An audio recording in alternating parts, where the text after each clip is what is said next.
the impact to the fuel prices, because I majorly handled super and diesel, because Kenya consumes around 240 million liters of diesel a month and around 185 million liters of super a month. So the margin or the segment of kerosene was too marginal in terms of the expenditure. So the data I'll be using in the presentation of this committee is majorly for the two. And what will happen after these proposals, if they were to be taken holistically, is that we are going to reduce the fuel prices. Super will come to around 187 shillings, and diesel will be just around 189 shillings. And going to the next, the implication of the proposed reduction on the RMLF for this current year and the next. I think, Chairman, before I answer this, it's good that I also give the holistic proposals that I have, so that as I answer the remaining two, we can have that context. So if you look at the pricing of super, around 74 shillings of super is in terms of taxes and levies. If you go to diesel, it's around 67 shillings. That is taxes and levies. But also there are margins of 17 shillings, profit margins for importers and also for the marketers. So my proposal has been fourfold.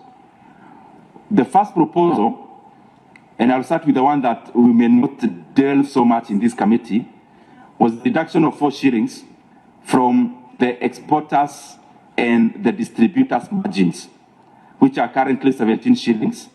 I thought previously, like 5 years ago, there were 12 shillings. I thought desperate times like these ones would call for the players to tighten their belts. So that's why the proposal was the reduction by 4 shillings. The second one was the reduction of VAT from the current 8% to 0%, which technically we call it tax exempt. And that, Honorable Chair, will save both super and diesel 15 and 17 shillings respectively. The other proposal was the reduction of RMLF. And that RMLF currently starts at 25 shillings. And the reduction I am proposing is for the 7 shillings that was added in 2024, so that we go to what the figure was of Kenya shillings 18. And the last one was to draw some money from the Fuel Stabilization Fund of around 3.5 billion currently, so that we subsidize further the prices of diesel to come to the figure that I gave. Those are the issues. So to the question on the ramification is that on RMLF, it is a reduction of 7 shillings, just to answer the question specifically. And on the VAT, it is around 15 and 17 shillings respectively.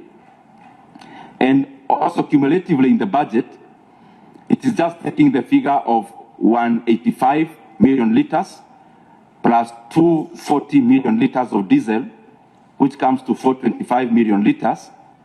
In terms of RMLF, if you times by 7, it comes to approximately 2.95 billion Kenya shillings. And in terms of VAT, is also calculated, and I have it is already in the submissions. The third question was the proposed impact of the proposal on the road maintenance financing and infrastructure development in Kenya. Honorable Chair, the proposal would depend on how we treat it as this committee and the finance committee.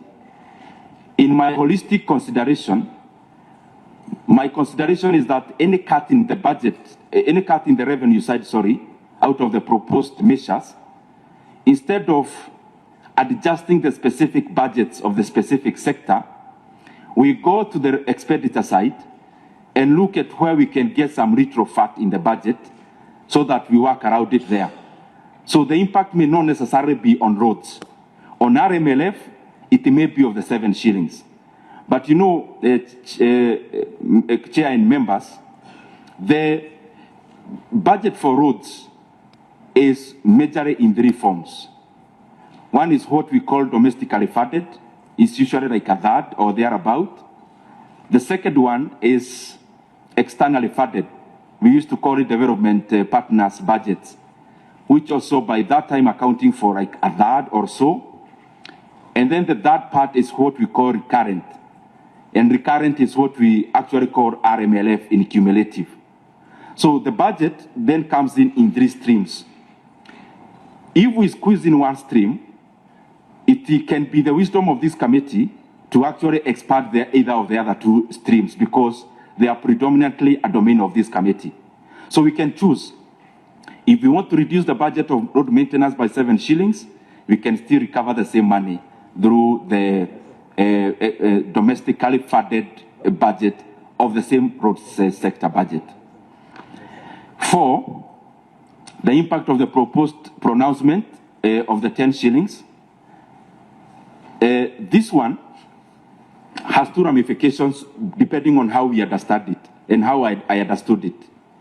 The reduction that was announced of 10 shillings in Mombasa was not clear whether it is the sustaining of the 10 shillings that is in force now, as it was announced in Nairobi after the meeting with stakeholders, or it's an additional 10.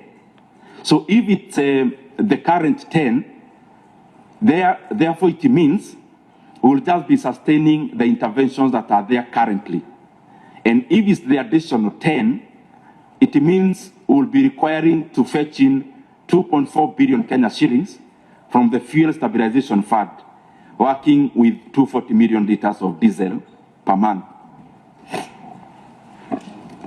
The fifth one, which I think is the last one, is any proposed alternative on the revenue-raising measures. Chairman and committee members, this is 2-pronged also. The current proposals will be needing approximately a funding of 9.8 billion, all of them. So in 8 months, it will come to approximately 60. But because I also did some analysis in terms of when there are shocks, the behavior of the supply side versus the behavior of the demand side. And it was obvious that when there are supply shocks on the side of supply, on the side of fuel, most of the time, definitely, there is also a shock of demand. Shock of demand meaning the current consumption of 240 million liters of diesel is based on a good day. But you are not in a good day currently in terms of pricing. So if you do the graph of all the other of all the other times you have disruptions, you realize that also demand goes down. So I'm working approximately at the actual money spent at around 48 to 50 billion Kenya shillings. Therefore, the way I'm talking about, the explanation of 2-prong is in this